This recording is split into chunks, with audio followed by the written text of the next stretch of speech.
enisaotranao jeso malalo tratrizao fotona mamizao ianaranay antongotrao izahay izay mpianatrao koambitenenare jeso malalo izahay iaino tsaranao ka irate niavy aminao itoetrapetsakao amponaya koambitenenare jeso malalo izahay iaino tsaranao ka irate niavy aminao itoetrapetsakao amponaya irate niavy aminao itoetrapetsakao amponaya.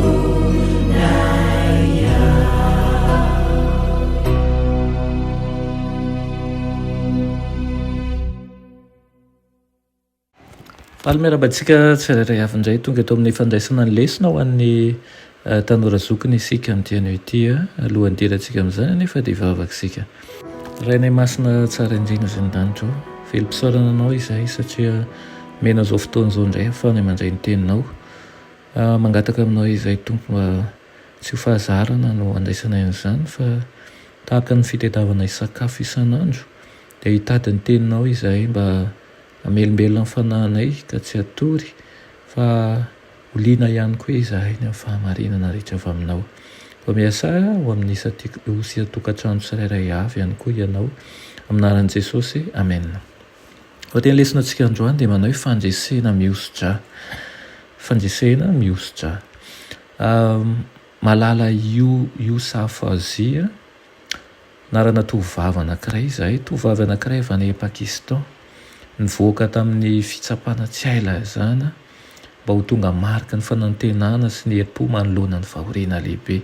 Teo amin'ny faha 11 taonana dia nanohitra ny fameperana mahery-vaika nataon'ny Taliban tamin'ny fanabeazana ity zazavavy ity tamin'ny fanoratana blog anankiray zany amin'ny internet ho an'ny BBC Urdu. Nanetana ny olona tsy tambo isaina ino ny zon'ny zazavavy azo fanabeazana sy hiady ho azy izy.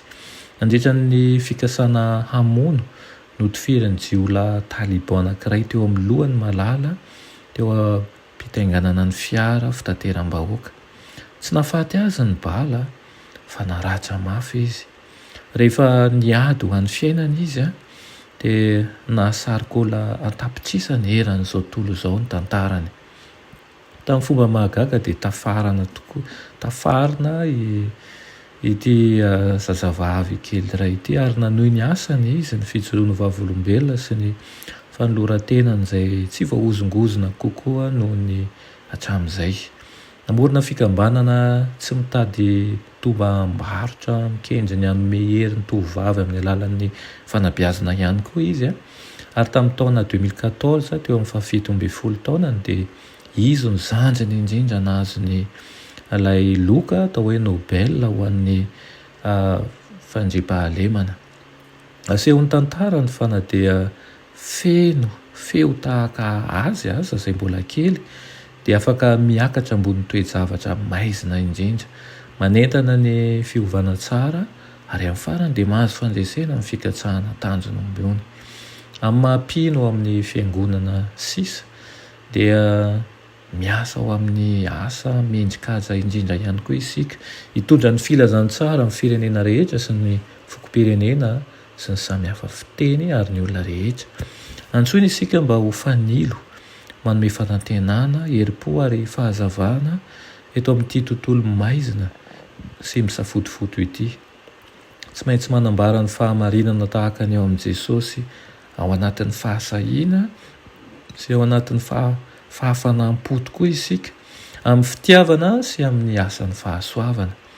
Mila mandre ny vaovao tsara ny mpiarabelona amintsika fa afaka mandositra ny fameperan'ny satana sy ny fahotana izy ireo.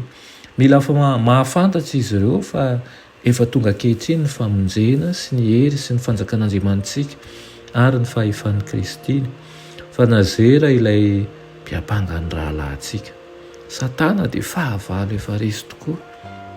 Natsapany na tsy ny olombelona rehetra dia maniry ny fahatoniana, maniry ny fiadanana, ny fahafahana, ny fanasitranana, ny fanantenana ary ny fandresena, ny fahotana rehefa nataon'izy ireo. Zany rehetra zany sy ny maro hafa ihany koa dia hita amin'ny Kristy. Nahazo fandresena farany tamin'ny ota tamin'ny alalan'ny fahafatesana teo amin'ny hazo fijaliana izy ary nanisy tombo-kase izany tamin'ny fitsanganany tamin'ny maty amin'ny alalan'ny ran'ilay zanak'ondry. Ny rano zanak'ondry dia manambara ny fitiavan'Andriamanitra tsy aila izany.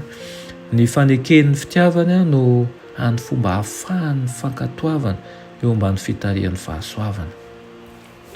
Ny resabe lehibe dia matafiditra zava-mananaina mihoatra ny natoraly ary misy fiantraikany amin'ny hetsika ara-jeopolitika, ara-pivavahana ary ara-tsosialy saingy manozongozona ny olona amin'ny fotony ihany koa zany.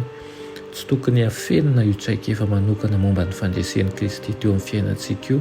Tsy maintsy mitantara ny tantarantsika isika, ny fijoroantsika vavolombelona momba ny fandresena sy ny fanantenana an'i Jesosy dia tsy maintsy zaraina akaika sy alavitra ihany koa. Eo amin'ny fahazavan'ny hazo fijaliana dia tsy manan-kery Satana. Rehefa mijoro vavolombelona ny amin'ny fatokena sy ny fandresen'Andriamanitra isika dia tsy afaka mifehy ny olona intsony Satana. Rehefa tian'Andriamanitra mihoatra noho ny fiainantsika isika dia omem-boninahitra Jesosy ary lasa tsy azo toerana amin'ny mpitady marina. Tsy misy tokony hanakana antsika tsy hizara amin'ireo zavatra ireo na dia mety hisito famonjena sy ny fahafatesana azy. Izany indrindra ny reko aminao, anana fahasalamana, anana zokoa ary fahamasina mitondra hery sy fanazazana eo amin'ny fiainantsika tsirairay avy. Amen. Itombandriamanitra ianao mbola misaotra anao izay fandresena omenao anay, misaotra anao ihany koa ny amin'ny teninao izay atolotra ho anay famarinana amin'ny fiainanay ka tonga anay traka tsy tolefika ary erosy fa tsy emotra satria mahatoky ny fitantananao sy mandeha anatin'ny fandresena izay efa nomenao anay.